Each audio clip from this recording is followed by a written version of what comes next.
Start, sub, sell. That is exactly what we are doing today. A very popular concept, very difficult thing to do as well when you're given three players that are purposefully very close to each other in terms of ability, prime, whatever you want to do, which is why I'm joined by this fella. Yeah, I'm back. Thank you for having me. Yeah, so the way it's going to work is we've been given some start, sub, sells, and we're going to be discussing them between each other. And like he said, three players, all very similar in ability. This could be based on their penalty, their headers, their free kicks, anything. That's pretty crazy. If you've gone that deep, then fairs you put in effort. We'll see. Let's go. Okay, I'd like you to go first. Give me a start, sub, sell that you have. That you want. I'll go with quite a basic one. Lamine Yamal, Kylian Mbappe, and Vinicius Jr. Oh, wow. Wait, based on what? What are we basing this on? Just everything. This is an overall one. Just who would you have in your team? Who would I have in my team? Okay. I'm starting Vinny. Oh, actually, am I starting Vinny? Oh, because Lamine and Kylian, I think he's the best of the three. Just from what I've seen. But Lamine Yamal probably has the best potential, and Vinicius Jr. is probably the best right now. So this is really difficult. But okay, if you're asking me who would I want in my team right now, I'm starting Vinny, I'm benching Lamine Yamal, and I'm selling Kylian Mbappe. Ooh, that's close. You know, I've gone differently though. What have you done? I'm starting Mbappe. You know, you're starting Mbappe based on what he's showing now. I feel like he just needs to get on his feet. And I love Mbappe. I feel like he'll just be getting goal after goal after goal.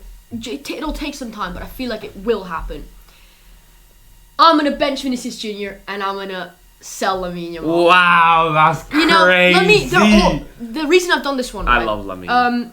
I've done it like this because these players are all so good, right? So it's really hard to put them in a list. Yamal being how young he is, Mbappe being how quick he is, Vinicius, his flair, his dribbles.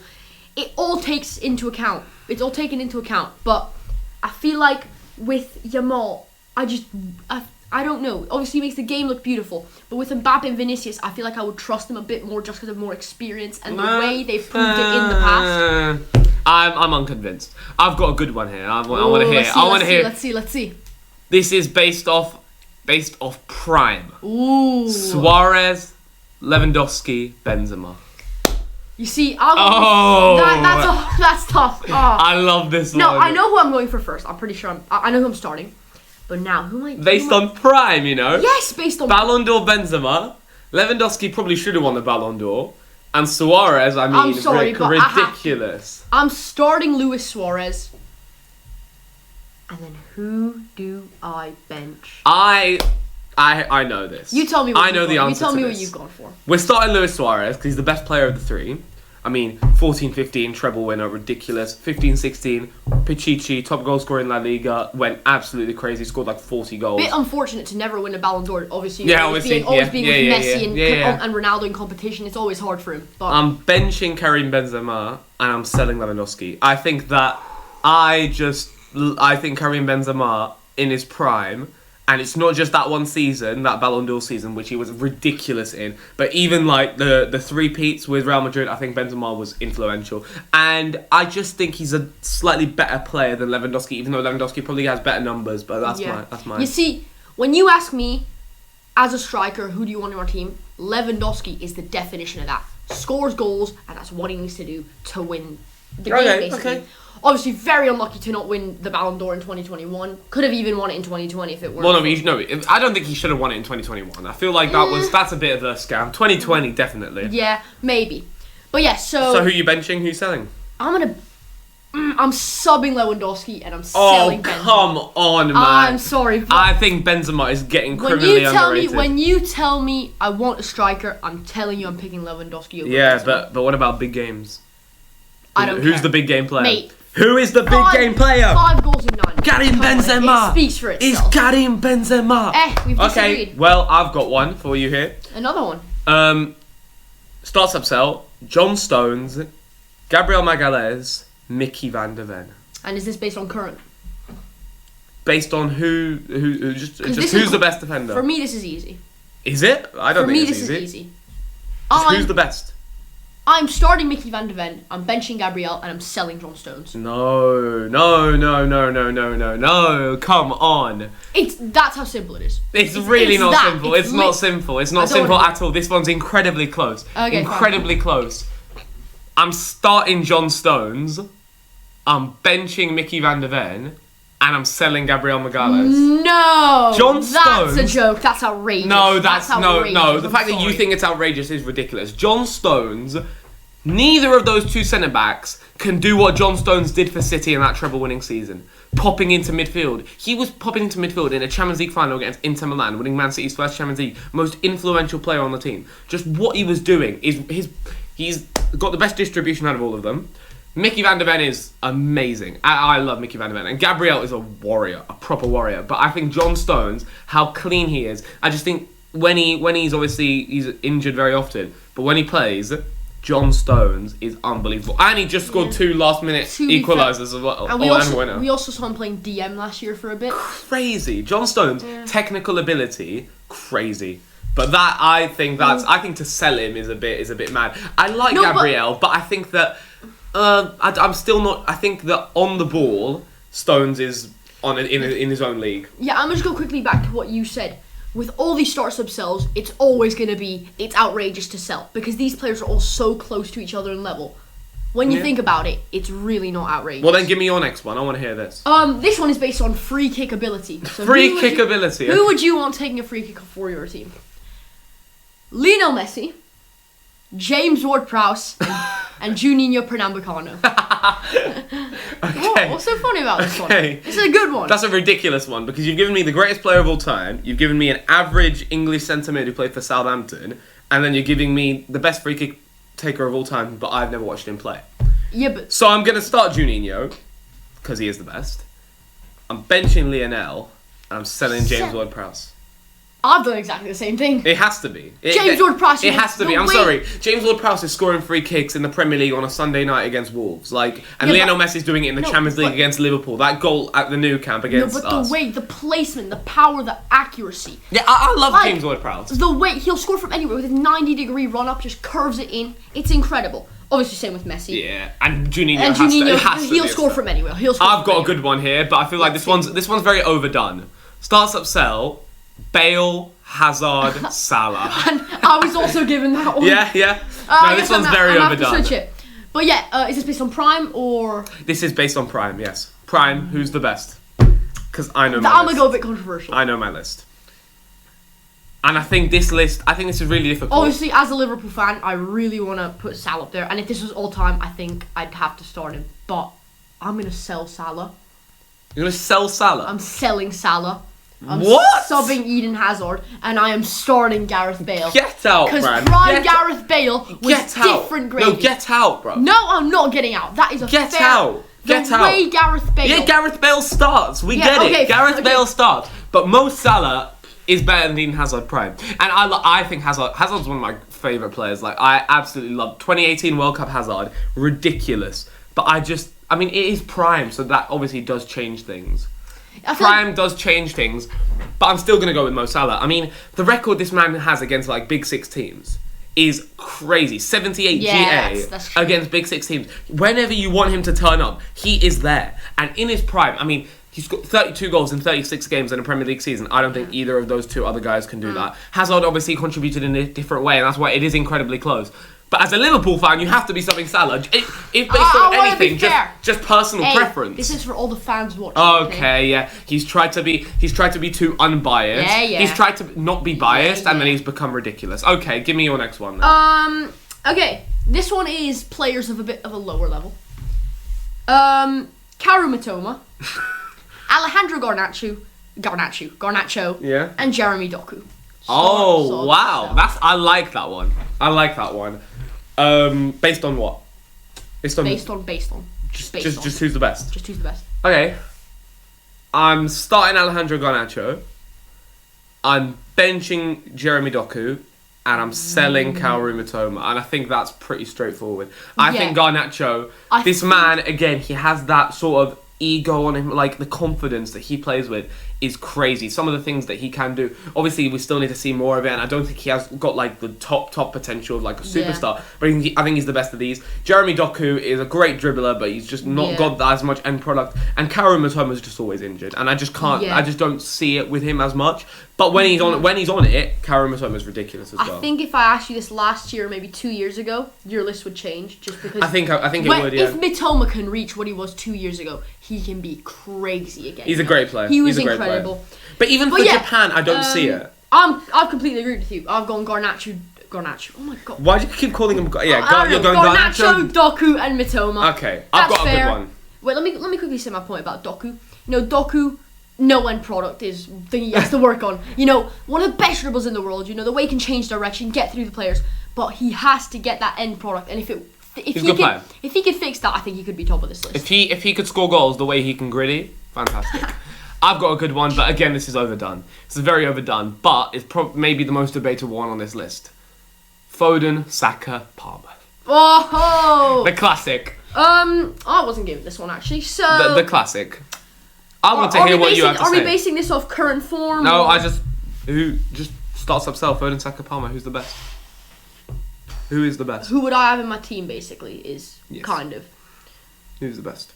I am. Because I know the answer to this. Obviously, Palmer can carry Chelsea. Without Palmer, Chelsea are nothing. But then Phil Foden, he's so good at dribbling. I know the answer to I am starting Phil Foden. I am benching Cole Palmer, and I'm selling Bukayo Saka. No. Have I got completely wrong in your mind? There's only two orders here. The correct order, I think. I mean, this one, the top two are interchangeable. The top two, I think, are very interchangeable. But I think we're selling Phil Foden. No. That's what we're doing here. We're selling Phil Foden. Mate, Phil Foden, the way his little legs. No, I don't care. The way his little legs move past the defenders. No. Nah. We're starting Cole Palmer. He gives me 80s vibes. Mr. Penalties. He gives me 80s vibes. The way he moves on the ball. It's ridiculous. Some of the things this man can do. The way he just plays with, again, the confidence on this man. Ridiculous. Cole Palmer, and he's a big stage player as well. Obviously, Anfield, he wasn't that great, so we still have to wait more. But I think Cole Palmer probably is the best technically out of these guys. No. But thinking about it, starting Saka would also not be a problem. I'm benching Saka very narrowly. Saka could easily be start. What he's been doing for Arsenal for years and years and years. The way his delivery, his cutting in on his left, he is ridiculous. And, now I'm beginning to regret it. Scrap it. We're starting Saka. We're benching Palmer, but we're still selling Foden. No. You got who watched the Euros? Who watched it? Was Foden injured for the Euros? Oh wait, it's because I didn't notice him. It's because he's not there. No. I haven't seen Foden do well outside of Pep's system, and I rate Phil Foden. I think he was amazing last year. Whatever. But he isn't as good as Saka and Palmer. I just don't think he has that thing in him that those two have. I just think that Saka is always there. Again, you can't accuse him of having a quiet game. He's always making something happen. And Cole Palmer, I think, is technically the best of the three. Some of the finishes that this man pulls off, that one against Newcastle, in at the near post, just every player would normally shoot that back stick, try and bend it in. No. Cole Palmer, smart finish, easy goal. He just turns up when your team needs you. When your team needs you, 1-0 down against Spain in a Euros final. Real Madrid last year, the way Foden absolutely carried in that game. What about 1-0 down against Spain in a Euros final? Which of the three steps up? It's Cole Palmer. But Bukayo Saka had a great tournament as well. So we're starting Saka, we're benching Palmer, we're selling Foden. That's how it is. Give me your next one. I've got a very overdone one. I'm throwing it back to goalkeepers. Oh, God. Buffon, Neuer, and Casillas. Oh, my God. You know people are going to hate this because we basically didn't see two of these goalkeepers, realistically, in their primes. But we're starting Manuel Neuer. That's non-negotiable.